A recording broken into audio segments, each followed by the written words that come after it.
Hi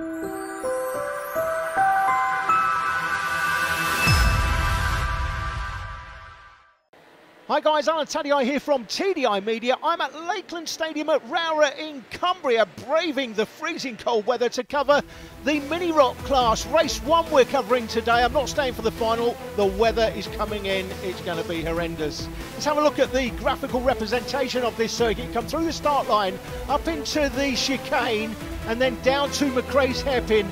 Great overtaking opportunity, as is Iredale's hairpin. You can see the sectors picked out in the different colours. Down to the Stewart S's, over the little left kink there. The right kink is St John's, the left-hander is Sunny Bend, and you're into Paddock Bend for the final turn on the circuit. Lots of overtaking here, and if you're a racing driver, what more do you want? 4 have turned up for the Mini ROK race. Luke Sintler's on pole from Alfie Gallagher alongside, and then in behind on the left-hand side, you've got Jake Woods off P4. Leo Jackson, the winner at Hooton Park, goes off P3. The driver with the least amount of experience, I should point out, is Jake Woods. He's only been racing since September. We're on board here with the 14 kart of Alfie Gallagher going off P2, but it is Sintler that grabs himself the whole shot up through the chicane. Gallagher got a little bit loose coming through the chicane, that is. Gallagher picked out. He's carrying the onboard camera. Man in third place, Leo Jackson, winner of the very first Mini ROK final at Hooton Park. He's obviously a fan of George Russell, using George's number there, 63. That's Sintler out front though, the 71 car. It's been quick all weekend. I should point out it was pouring down yesterday for the practice sessions, but today it's gone dry, and here comes Leo Jackson, winner at Hooton Park. He's not going to content himself with third place, up into second and chasing the leader. Having a look up the inside though, the onboard cameraman Gallagher has a quick sniff, but nothing more than that at this stage. The man with the green helmet, there's the information. Jake Woods on the 40 kart, he's in fourth place there. That's pretty much as expected, because the drivers in front of him, all with more experience. Sintler, Jackson and Gallagher, all a lot more experience than Jake Woods, who's only been racing since September. Talking about experience or lack of it, Alfie Gallagher's never been to this circuit before this weekend either. We've also got a split grid going on. That's Levi Earl leading the Army Cadet Race. He's followed by Riley Cranham, Alex Bars, Chase Fernandez, Romeo Fernandez there in 5th place in that one. And he was followed by Jack Walsh and Taylor Dixon rounding out the grid. We're back with the Mini ROK race though. It's Sintler that leads it from Jackson. He's hunting down the leader, getting closer to him. Gallagher there still in 3rd place. Jake Woods just dropping off the back of them in 4th. The fastest lap at the moment is Sintler's, but I think that's going to go to Jackson at the end of this lap, because he is definitely closer to the race leader. Set the purple sector in sector 1. Sintler set a purple sector in sector 2, but in sector 3 Jackson is quickest. What's the best lap change? It does. It goes to Jackson on a 54.8, 55.06 for Sintler. So Jackson closed him down by a quarter of a second pretty much on that lap, and you can see he's visibly getting quicker and closer. And the man that won at Hooton Park, once you've had a win by the way, the race leader won the second heat at Hooton Park in February, but it was the man on the 63 kart, Leo Jackson, that won the final. And when you've had a final win, your confidence grows and grows, and you can see Leo Jackson getting closer to the race leader. That confidence from winning at Hooton Park is going to stand him in good stead throughout this season, not least going to the first round at Super 1 in 3 weeks' time. We've only got 4 karts here this weekend, don't let that fool you guys. I'm expecting a grid of 18 to 20 for the first Super 1 round at Fullbeck in 3 weeks' time. Sintler and Jackson head to the line at the end of lap 3. The gap just 0.31 as they went through the line that time.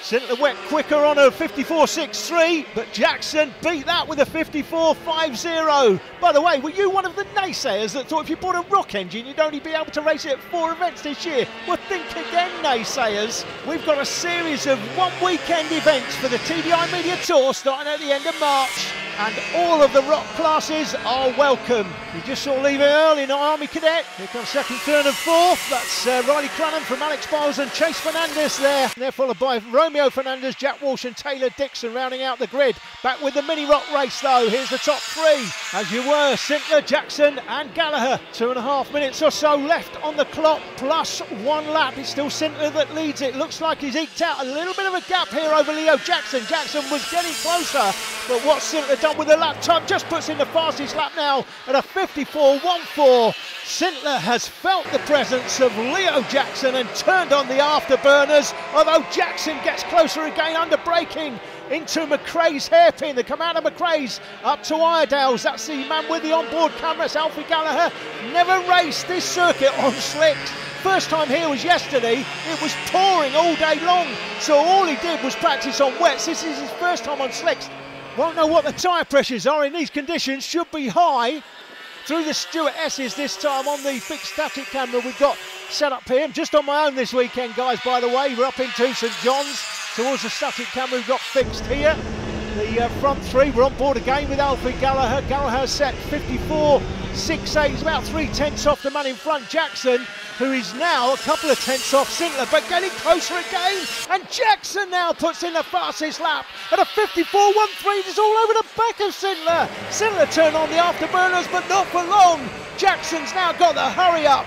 And the winner from Hooton Park, with just over a minute on the clock, plus one lap, is now closing down the race leader. Is he going to get close now? The Army Cadets on track are going to come into play here. This is a battle for fifth place, by the way. It's Fernandez in front of Walsh and Dixon. We're not covering that race, guys, this weekend. I am here on my own just to film the Mini ROK, but we're picking up as much of the Army Cadet as we can as they come out of the Stewart S's down to the right-hander here at St John's, and it looks like Sintler's got the hurry up again, and he's put the purple sector in for sector 2, the fastest sector in sector 2 this time, and he's eked out more of a gap again. So Sintler, what a race this is, puts in the fastest lap himself now, responds to Jackson's time, and lucky not to be collected by the two spinning carts in the chicane. Obviously out of the Army Cadet race, I think that may have been Taylor Dixon and Romeo Fernandez having a coming together, possibly. Kart facing the wrong way. Sintler did well to miss that. He's still coming under pressure from Leo Jackson, but with 1.5 laps remaining, I think he's got enough in hand. Jack Walsh gets a bit squirrely. Coming out of Iredale's, down through the S's again one more time. Again, the race leader Sintler's got to negotiate the Army traffic and does that really well, nice and clean. Now it's up to Jackson. Can he do it? He's going to get held up slightly, and that's probably cost him. He goes up the inside over the curb. Again, good driving, but he has cost himself 4 or 5 kart lengths as they go through the line this time. 7 laps gone. Last lap, Sintler leads it on the 71, the 63 of Jackson, and then in behind him, the kart of Romeo Fernandez, who I think spun in the chicane. Quick shot there of Jake Woods in the green helmet. He's a further 8.6 seconds back, but as I said earlier, Jake's still learning the karting trade, so to speak. Only started karting in September, but he is really enjoying it and racing all around the country, certainly doing a lot of practice. Now, the race leader Sintler coming up on the Army traffic. Will this cost him the race? He's got a second over Leo Jackson. I think that should be enough. Up the inside, makes the move. That's a lovely clean move by the race leader in Mini ROK. There he is, picked out. He's going to go around the outside of the 73 kart. That's Alex Biles on the 73 in the Army Cadet race. And Sintler comes across the line, takes the win from Jackson. In the end, it's 1.2 seconds, the split, enhanced by the traffic on the last lap. Alfie Gallagher goes through the line 6 seconds further back. And Jake Woods, here he comes in the green helmet, has made his way past Jack Walsh on the last lap. Woods it is that comes home in 4th place. Well, that was Heat 1. In Heat 2 later in the day, drama as Sintler and Jackson went through the line, split by nothing, 0.00. It was given to Sintler, and then in the final, Sintler took the win again, scooped everything, with Gallagher second and Leo Jackson finishing 3rd that time. Don't forget to register for Super 1. The first round's on the 23rd of March, 23rd and 24th of March, with the Gold Cup a week later. Super 1, fast, fair, affordable, and filmed.